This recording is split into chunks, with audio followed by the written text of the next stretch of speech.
If I'm going to some government official in a government office to ask for something, I don't know whether he'll give it to me or not. अगर मैं किसी सरकारी अधिकारी के पास जाकर कुछ मांग रहा हूं तो मैं नहीं जानता वो मुझे देगा या नहीं देगा.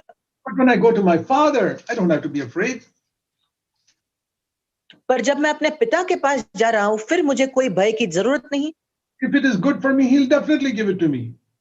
अगर वो बात मेरे लिए अच्छी है तो वो जरूर मुझे देगा. If it's not good, he won't give it.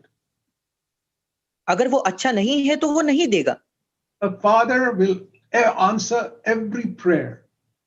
एक पिता जो है वो हर प्रार्थना का उत्तर देता है. But the answer is like the traffic lights, पर उत्तर जो है वो उन ट्रैफिक लाइट के समान होता है which you see on the road. जिनको हम रोड पे देखते हैं. Red, yellow, green. वो लाल, येलो या हरा होता है.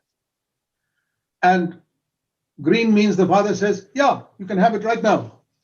और हरे रंग का मतलब है कि पिता कह रहा है हाँ तुम इसको अभी प्राप्त कर सकते हो. Yellow light means God says, wait, I'll give it to you, but not now. पीले रंग का मतलब है प्रभु कहता है हाँ मैं तुम्हें दूंगा पर अभी नहीं. Red means, no, my son, that is not good for you. I won't give it. और लाल रंग का अर्थ है नहीं मेरे बेटे ये तुम्हारे लिए अच्छा नहीं है मैं तुम्हें नहीं दूंगा. So God answers every prayer. और इसलिए परमेश्वर हर प्रार्थना का उत्तर देता है. Sometimes it is yes. कभी कभी वो हाँ है. Yes, right now you can have it. हाँ तुम उसको तुरंत प्राप्त कर सकते हो. Sometimes it is a wait. You're not yet ready to get it. कई बार उत्तर होता है कि तुम्हें इंतजार करना पड़ेगा तुम तैयार नहीं हो उसको प्राप्त करने के लिए. Sometimes it is my son, my girl. That's not good for you. I won't give it to you.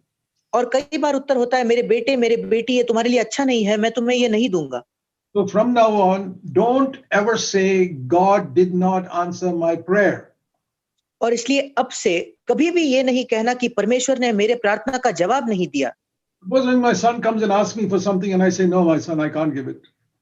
सोचिए अगर मेरा बेटा आकर मुझसे कुछ मांगता है और मैं कहता हूं नहीं मैं तुम्हें नहीं दे सकता. Can he say that my father never heard my prayer? क्या वो ये कह सकता है कि मेरे पिता ने मेरी प्रार्थना ही नहीं सुनी? Can he say my father did not answer my prayer? क्या वो कह सकता है मेरे पिता ने मेरे प्रार्थना का उत्तर नहीं दिया? Of course I gave an answer. The answer was no. हाँ मैंने उत्तर दिया था और उत्तर था कि नहीं. Sometimes my answer is wait. कई बार मेरा उत्तर होता है कि प्रतीक्षा कीजिए. You want 500 rupees, my son? You're not old enough. You're only 5 years old. I can't give you 500 rupees. Wait. तुम्हें 500 रुपया चाहिए मेरे बेटे तुम अभी उतने बड़े नहीं हुए हो तुम्हें इंतजार करना पड़ेगा. When you're 20 years old, I'll give it to you. जब तुम 20 साल के हो जाओगे तो मैं तुम्हें दूंगा. Because you can't handle it now. क्योंकि अब तुम उसको सही तरीके से खर्च नहीं कर सकते. And some things we ask, God says, no, that's not good for you. और कुछ बातें जब हम मांगते हैं परमेश्वर कहता है ये तुम्हारे लिए अच्छी नहीं है. Say, Lord, I want to marry that pretty girl. और तुम कहोगे प्रभु मुझे उस सुंदर लड़की से विवाह करना है. God says, no, she's pretty, but she's not spiritually minded. She'll ruin your life. और परमेश्वर कहेगा हाँ वो सुंदर तो है पर वो आत्मिक सोच नहीं रखती उससे तुम्हारा जीवन बर्बाद होगा. He answered your prayer. The prayer was answered no. उसने आपके प्रार्थना का जवाब दिया और जवाब था नहीं. Our Father. हमारा पिता. Second, who is in heaven. दूसरी बात जो स्वर्ग में है. That is the second thing we must remember. ये दूसरी बात है जिसे हमें याद रखना है. He is in control of the whole universe. इस पूरे विश्व का नियंत्रण उसी के हाथ में है. Not some government leader in India. कोई सरकारी अधिकारी के हाथ में नहीं है भारत में. If you knew the president or prime minister, you think, oh, I can get a lot of things done. आप सोचते हो अगर मैं राष्ट्रपति या प्रधानमंत्री को जानता था तो मैं कई बातों को कर सकता था. Especially if he's your good friend. विशेषकर अगर वो आपका अच्छा मित्र हो तो. But what if the ruler of the universe is your friend? पर अगर इस पूरे विश्व का जो अधिकारी है वो आपका मित्र हुआ तो क्या? Not your friend, but your father. सिर्फ आपका मित्र ही नहीं बल्कि आपका पिता. So when you pray, इसलिए जब आप प्रार्थना करें, I'm praying to one who loves me. मैं इस ऐसे व्यक्ति के प्रति प्रार्थना कर रहा हूं जो मुझसे प्रेम रखता है. Jesus said, more than any father loves his child, God loves his children. यीशु मसीह ने कहा किसी भी सांसारिक पिता से जो अपने बेटे से प्रेम करता है उससे अधिक परमेश्वर अपने बच्चों से प्रेम करता है. And I'm praying to one who can answer, who can do anything. Anything means anything. Nothing is impossible for him. और मेरी प्रार्थना उस व्यक्ति की ओर है जो सब कुछ कर सकता है, जिसके लिए कुछ भी असंभव नहीं है। You know, before Jesus went up to heaven, यीशु मसीह का स्वर्गारोहण होने से पहले one of the last things that he told his disciples, एक आखिरी बात जो यीशु ने अपने शिष्यों से कही, before he told them to go into all the world and make disciples, और पूरे संसार में जाकर चेले बनाओ, ये कहने से पहले he said one thing. उसने एक बात कही, Why should you go into all the world and preach the gospel and make disciples? क्यों तुम्हें संसार में जाकर सुसमाचार प्रचार करके चेले बनाना है? If I were to ask you this question, why should you go into all the world or to your neighbors and others and preach the gospel? अगर मैं आपसे ये प्रश्न करूं कि क्यों आपको अपने पड़ोसियों के पास, अपने मित्रों के पास जाकर सुसमाचार प्रचार करना है? There are so many reasons believers will give. मसीही लोग कई आपको कारण देंगे। They are going to hell. वो कहेंगे वो नरक जा रहे हैं, They are living in sin. वो पाप में जीवन जी रहे हैं, They need the gospel. उनको सुसमाचार की जरूरत है। All that is correct. ये सारी बातें सही है, But that's not what Jesus said. पर ये नहीं था कारण जो यीशु ने दिया। Jesus said in Matthew 28 यीशु मसीह ने कहा मत्ती रचित सुसमाचार उसका 28 अध्याय and verse 18. और उसका 18 वचन। You know, when you read the Bible carefully, you have to change many of the wrong ideas you got in your head. और जब आप बाइबल को संभाल के पढ़ोगे तो आपके मन में बहुत से विचार, गलत विचार आपको बदलने पड़ेंगे। Now, today I'll show you something which many of you may have never seen before. अब आज मैं आपको ऐसा कुछ बताऊंगा जो शायद कई लोगों ने आप में से कहीं नहीं देखा होगा, Even though you have read this passage many times. यद्यपि आपने इस भाग को कई बार पढ़ा है। Matthew 28:18. मत्ती 28:18 Jesus said, यीशु ने कहा, all authority in heaven and on this earth is given to me. स्वर्ग और पृथ्वी का सारा अधिकार मुझे दिया गया है। Therefore, you go to the whole world and preach the gospel and make disciples. इसलिए तुम जाओ, सब संसार के लोगों को चेला बनाओ। So why do I go? इसलिए मुझे क्यों जाना है? Not because they are in sin or they are going to hell. इसलिए नहीं क्योंकि वो पाप में जी रहे या वो नरक में जाएंगे, Not because they are in need. या वो जरूरतमंद है इसलिए।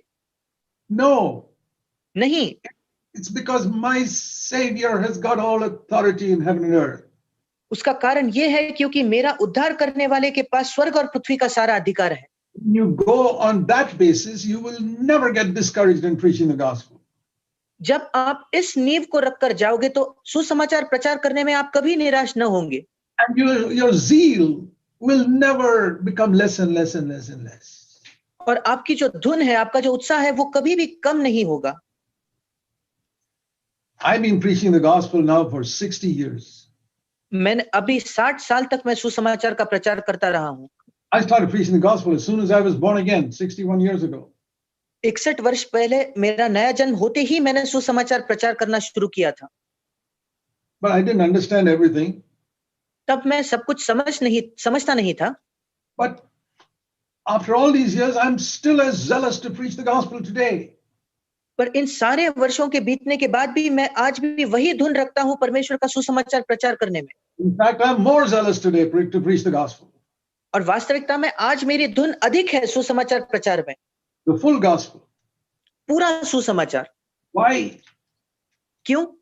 Because my Savior has got all authority in heaven and earth. क्योंकि मेरा जो उद्धार करने वाला है उसके पास स्वर्ग और पृथ्वी का सारा अधिकार है। And he laid his hand on me and said, go and tell others the good news. और उसने अपने हाथ को मुझ पर रखा और कहा, तुम जाकर दूसरों को ये अच्छी खबर बताओ। He's calling you to do the same. वो आपको भी यही करने के लिए बुला रहा है। We pray, our Father. We are talking to one who loves us.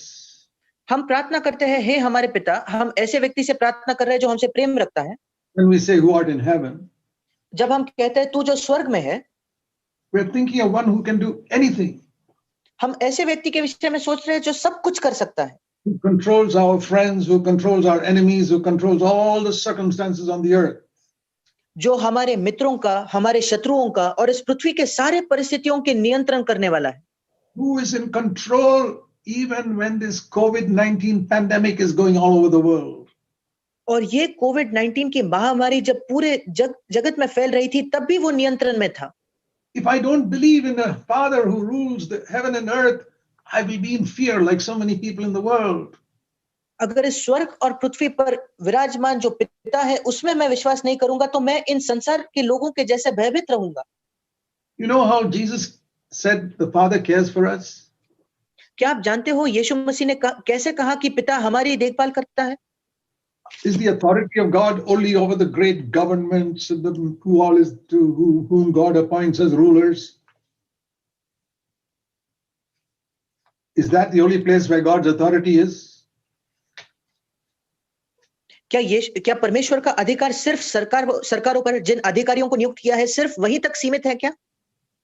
Yes, it is there. हाँ, उसका अधिकार वहां भी है। But he said it is there even on the hairs on my head. पर ऐसा लिखा है कि उसका अधिकार मेरे सिर पर जो बाल है उन पर भी है। He knows the number of hair on my head. वो जानता है कि मेरे सिर पर कितने बाल है। Do you know how much hair you have on your head?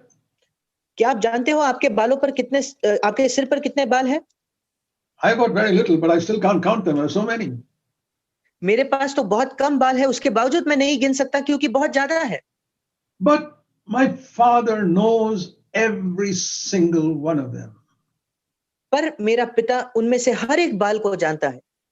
If I get up one morning and one hair fell off on the pillow at night, अगर एक दिन मैं सुबह उठकर देखता हूं कि मेरे तकिए पर एक बाल गिरा हुआ है, I did not even know it.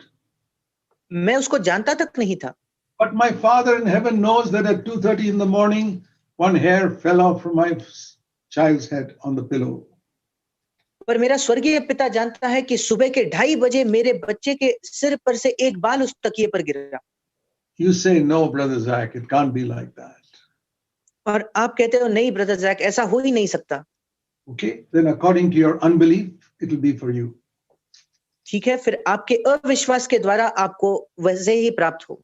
But for me, according to my faith, it will be for me. पर मेरे विश्वास के अनुसार मेरे लिए वो वैसे ही होगा।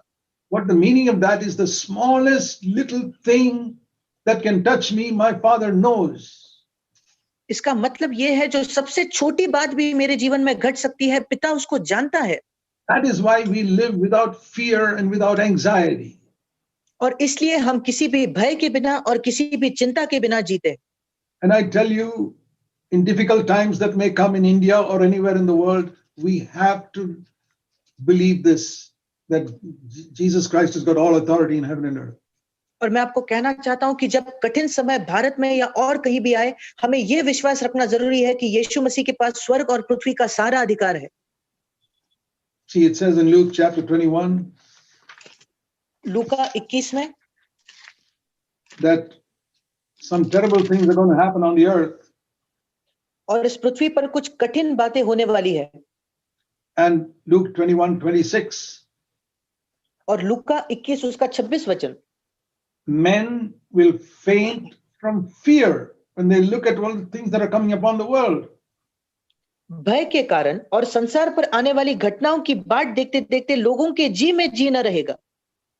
I mean, you see an example of that with this present COVID pandemic. और इस बात का उदाहरण तो हम इसी महामारी के समय में देख पाते हैं। So many people are scared. What's going to happen to me? इतने लोग भयभीत हैं कि मेरे साथ क्या होने वाला है।